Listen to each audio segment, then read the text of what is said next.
सम्मानीय व्यूअर, राज science class में आपका स्वागत है। इस चैनल में आपको साइंस और मैथ्स के साथ साथ स्कूली बच्चों द्वारा प्रस्तुत छत्तीसगढ़ के लोक नृत्य का भी आनंद ले सकते हैं। यदि आप इस चैनल में नए हैं तो सब्सक्राइब को टच करें और बेल आइकन को दबा दें और लाइक करना तो बिल्कुल भी ना भूलें। इस वीडियो को पूरा देखिए, तभी आपका डाउट क्लियर होगा। बहुत बहुत धन्यवाद।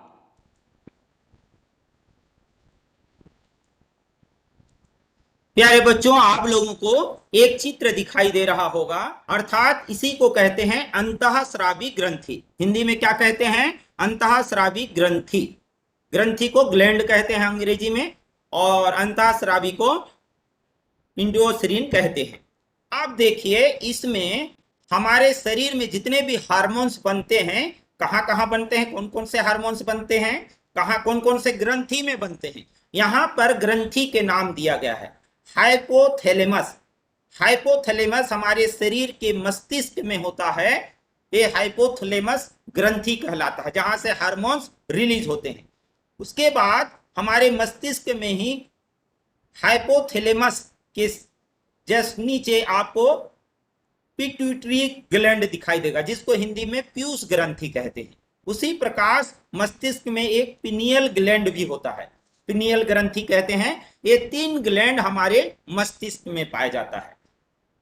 हमारे थ्रोट में, गला को नेक भी कहते हैं, थ्रोट भी कहते हैं। थ्रोट इसका बायोलॉजिकल नाम है। थ्रोट में क्या पाया जाता है? थायराइड, थायराइड ग्रंथि पाया जाता है। और इस थायराइड ग्रंथि के जस्ट पीछे ही पैराथायराइड ग्लैंड पाया जाता है। अर्थात थायराइड ग्लैंड और पैराथायराइड ग्लैंड एक दूसरे से लगे होते हैं। उसके जस्ट नीचे, उसके जस्ट नीचे हमारे जो सीना होता है, जिसको वक्ष कहते हैं, इसका बायोलॉजिकल नाम क्या है? वक्ष है। इसमें थाइमस, थाइमस नाम के ग्लैंड पाया जाता है, जिसमें हार्मोन्स होते हैं। इसके अलावा पेनक्रियास, जिसको अग्नाशय कहते हैं, ये अग्नाशय, ये हमारे देखो जस्ट लीवर के नीचे अमाशय से लगा हुआ पेनक्रियास ग्लैंड होता है।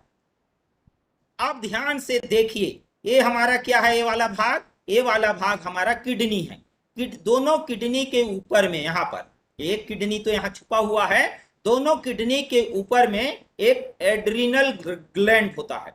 और किडनी को हम क्या कहते हैं? वृक्क कहते हैं। इसलिए इस एड्रिनल ग्लैंड को अधिवृक्क कहा जाता है। क्या कहा जाता है? अधिवृक्क।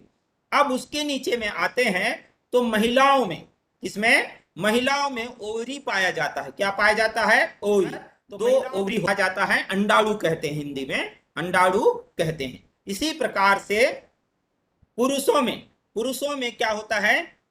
टेस्टिकल पाया जाता है, जिसको टेस्टिकल हार्मोन्स कहते हैं। ये पुरुष में पाए जाते हैं, शरीर के बाहर होते हैं, शरीर के बाहर होते हैं। और ये भी 2 जोड़े में होते हैं, मगर मेल हार्मोन्स होते हैं। ये कैसे होते हैं? मेल हार्मोन्स होते हैं, जिसको हिंदी में हम वृषण कहते हैं। हिंदी में क्या कहते हैं? वृषण। ये तो ग्रंथियां हैं, ये तो अंतःस्रावी ग्रंथियां हैं। तो मैं अंतः ग्रंथि के बारे में आपको एक अलग से क्लास में पढ़ाऊंगा, जो कि ग्रंथियों को सिलसिलेवार पढ़ाएंगे, जिसमें 3 प्रकार के हमारे शरीर में ग्रंथियां होती हैं, उनके बारे में समझाएंगे। उस समय हार्मोन्स भी रिपीट होते जाएगा। यदि अभी नहीं समझे रहेंगे तो उस समय हार्मोन्स को भी समझ सकते हैं। जब तक आपको हार्मोन्स का थोड़ा बहुत ज्ञान नहीं होगा, तब तक आप इन ग्रंथियों के बारे में अच्छा से नहीं समझ सकते। एक कौन सा हार्मोन्स है? थायरोक्सिन हार्मोन्स है। ये थायरोक्सिन हार्मोन्स की केमिकल संरचना है ये।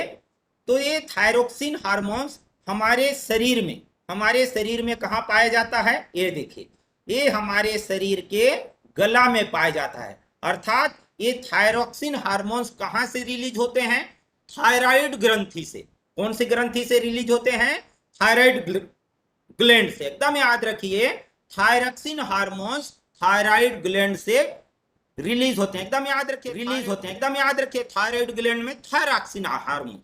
तो ये ऐसे हमारे थायराइड ग्लैंड में बहुत सारे हार्मोन्स होते हैं, किंतु केवल थायरॉक्सिन हार्मोन्स ही आपके लिए इंपॉर्टेंट है, इसी को जानना जरूरी है। तो थायरॉक्सिन हार्मोन्स को हम T4 भी कहते हैं। क्या किससे जाना जाता है इसको? T4 के नाम से भी जाना जाता है थायरॉक्सिन हार्मोन्स को। तो ये थायरॉक्सिन हार्मोन्स में क्या होता है, कोशिका में जो श्वसन की गति है उसको ये थायरॉक्सिन हार्मोन्स क्या कर देता है, तेजी से बढ़ा देता है। क्या कर देता है? कोशिका के श्वसन गति को क्या कर देता है, ये बढ़ा देता है। दूसरा इसका कार्य होता है, ये हमारे शरीर की जो वृद्धि है, खास करके हड्डियों की वृद्धि, हमारे शरीर में हड्डियों की वृद्धि, बाल की वृद्धि के लिए उत्तरदायी होता है। यदि ये हार्मोन्स नहीं होगा तो हमारे शरीर के हड्डियों तथा बालों में वृद्धि अर्थात इनका विकास सही तरीके से, नियंत्रित तरीके से नहीं होगा। इसके अलावा ये हमारे जनन अंगों को सामान्य कार्य इन्हीं की सक्रियता पर आधारित हो रहता है। हमारे शरीर में क्या होते हैं, जनन अंग, ये क्या करता है, पीयूष ग्रंथि में जो हार्मोन्स होता है उसके साथ मिलकर, दोनों मिलकर, पीयूष ग्रंथि में जो हार्मोन्स होते हैं वो हार्मोन्स और थायरॉक्सिन हार्मोन्स, ये दोनों मिलकर जल के संतुलन को बनाए रखते हैं। अर्थात हमारे शरीर में जल के संतुलन का क्या करते हैं, नियंत्रित करके रखते हैं, ताकि हमारे शरीर में बहुत ज्यादा जल ना बढ़े और हमारे शरीर में ज्यादा जल कम ना हो। अर्थात ज्यादा जल कम ना हो, इसका नियंत्रण ज्यादातर करते हैं। ये देखिए आपको थायराइड ग्रंथि, ये इस थायराइड ग्रंथि से ही क्या होता है, यहीं से थायरॉक्सिन हार्मोन्स रिलीज होता है। कौन सा हार्मोन्स रिलीज होता है? थायरॉक्सिन हार्मोन्स रिलीज होता है।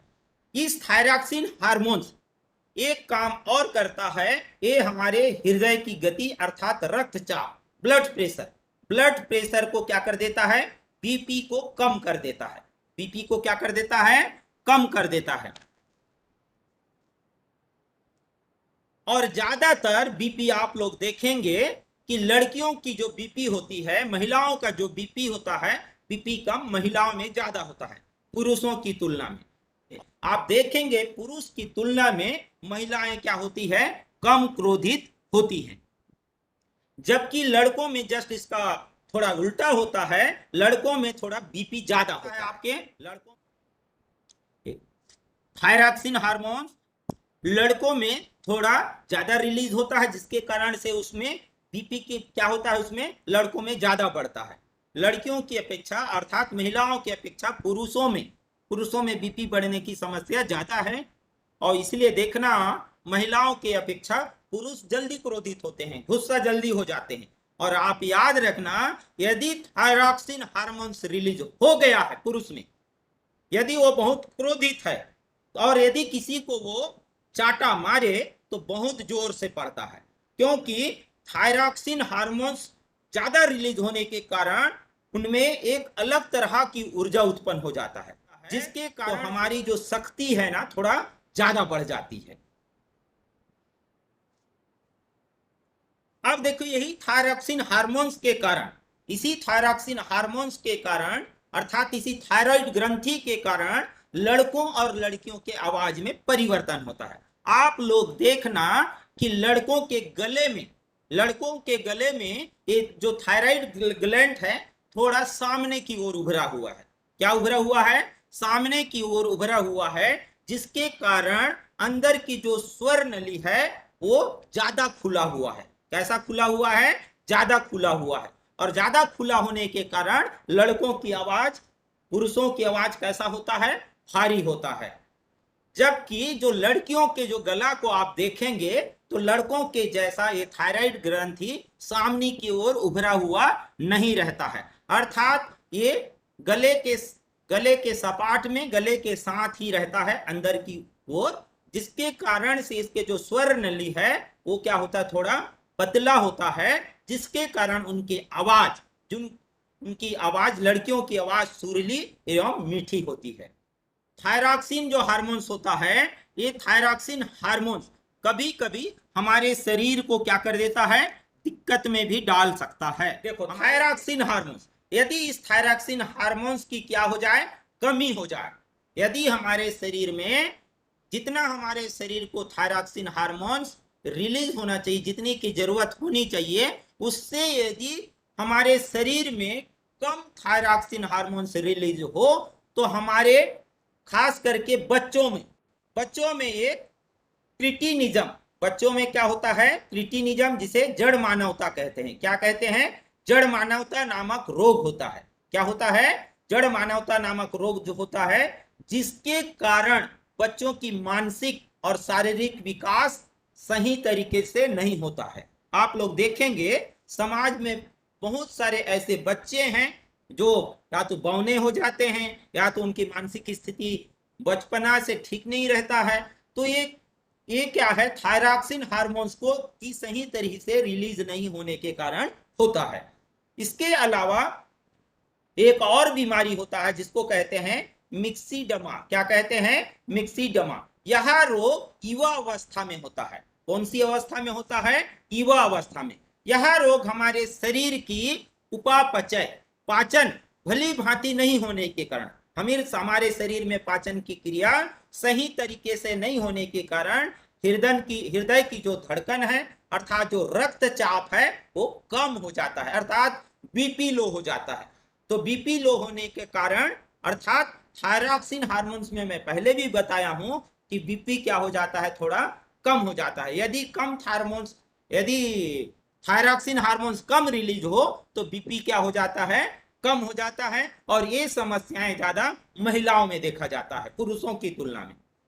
इसके अलावा एक और बीमारी होता है इससे, हाइपोथायराइडिज्म। जैसे महत्वपूर्ण कोई ज्यादा बीमारी नहीं है, महत्वपूर्ण एकदम याद रखें ऐसा। तो इस हाइपोथायराइडिज्म बीमारी से ये थायरॉक्सिन हार्मोन्स की कमी के कारण यह रोग हमारे शरीर में लंबा समय के लिए रह सकता है। क्या हो सकता है? लंबा समय के लिए हो सकता है। और जो हमारा सामान्य रूप से जो जनन कार्य होता है वो संभव नहीं हो पाता है। इस रोग से मनुष्य गूंगा भी हो सकता है और बहरा भी हो सकता है। गूंगा भी हो सकता है और क्या हो सकता है, बहरा भी हो सकता है। और एक और रोग है, ये देखिए, इस रोग से आप भली भांति परिचित हैं, जिसको ग्वाइटर कहते हैं। ग्वाइटर या घेंघा रोग। क्या कहते हैं? ग्वाइटर या घेंघा रोग। यह रोग क्या होता है, हमारे भोजन में यदि आयोडीन की कमी कम हो जाए, यदि आयोडीन की कमी कम हो जाए तो जो थायरॉक्सिन हार्मोन्स है वो पर्याप्त मात्रा में रिलीज नहीं हो पाता, अर्थात हमारे शरीर के अनुकूल रिलीज नहीं हो पाता। हमको शरीर में जितना थायरॉक्सिन हार्मोन चाहिए उतना रिलीज नहीं होता। यदि हमारे भोजन में यदि आयोडीन पर्याप्त मात्रा में होती है तो थायरॉक्सिन हार्मोन्स शरीर के अनुकूल रिलीज होता है, जिससे ग्वाइटर रोग नहीं होता है, घेंघा रोग नहीं होता है। और ये घेंघा रोग कब होता है? जब हमारे थायराइड ग्रंथि, जो थायराइड ग्लैंड है, यही ग्लैंड क्या होता है, अपना आकार को बढ़ा लेता है। थायराइड ग्लैंड क्या होता है, आयोडीन की कमी के कारण बाहर की ओर गांठ के समान बढ़ने लगता है। और ये भी प्रॉब्लम ज्यादातर पुरुषों की तुलना में महिलाओं में ये ज्यादा होता है। कहीं चित्र होगा तो दिखाएंगे घेंघा रोग का। अब आते हैं थायरॉक्सिन के अधिकता से होने वाला रोग।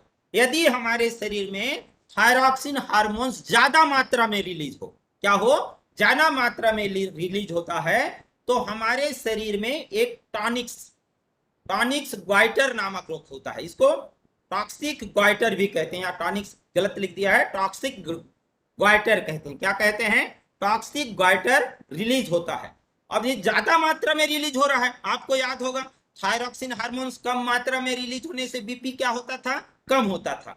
कम होने से बीपी कम होता है। और यदि ज्यादा मात्रा में रिलीज होता है तो बीपी क्या होता है, बढ़ता है। और ये ज्यादातर ये समस्या पुरुषों में ज्यादा होती है। महिलाओं की अपेक्षा किसमें बीपी ज्यादा बढ़ता है? पुरुषों में। महिलाओं की अपेक्षा पुरुषों में बीपी ज्यादा बढ़ता है। तो हमारे शरीर के अनुकूल, हमारे शरीर को जितना हार्मोन्स चाहिए उससे यदि ज्यादा हो जाए तो भी बीमारी, यदि उससे कम हार्मोन्स रिलीज हो तो भी बीमारी। अर्थात हार्मोन्स की अनियमित रिलीज होने से हमारे शरीर में क्या हो सकता है, बीमारी के बारे में समझ। नेक्स्ट क्लास में हम पैराथार्मोन